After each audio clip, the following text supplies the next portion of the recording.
Welcome to today's 5-minute Bible study in the book of Ephesians. We're still looking at the first few verses of chapter 6, specifically verses 1 through 4 of chapter 6. Now we looked at this passage yesterday about Paul's instructions to children and instructions to fathers or to parents.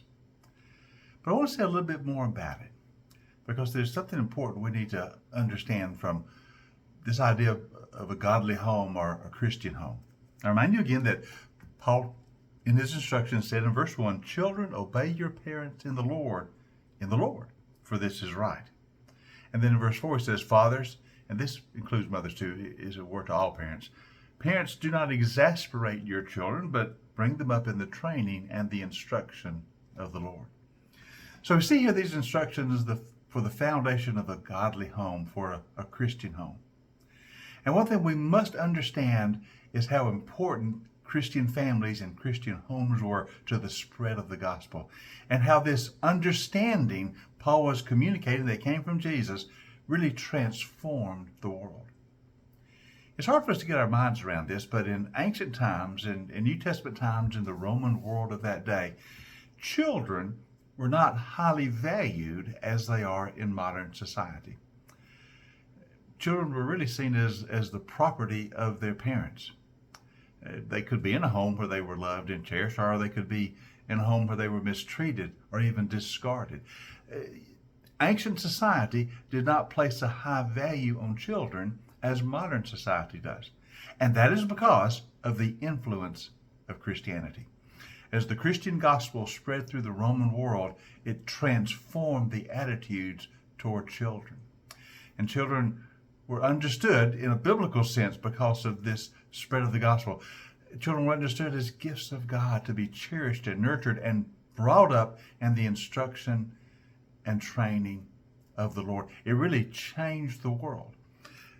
In John Ortberg's famous book, Who is This Man?, where he's talking about the influence of Jesus, in chapter 1, he talks about childhood and how the view of children changed because of Jesus. That's what Ortberg says. Children would be thought of differently because of Jesus. Historian O.M. Bakke wrote a study called When Children Became People, The Birth of Childhood in Early Christianity, in which he noted that in the ancient world, children usually did not even get named until the 8th day or so. Up until then, there was a chance that the infant would be killed or left to die of exposure, particularly if it was deformed or of the unpreferred gender. This custom changed because of a group of people who remembered that they were followers of a man who said, "Let the little children come to me." Jesus changed everything for children because he said, "Let the children come to me."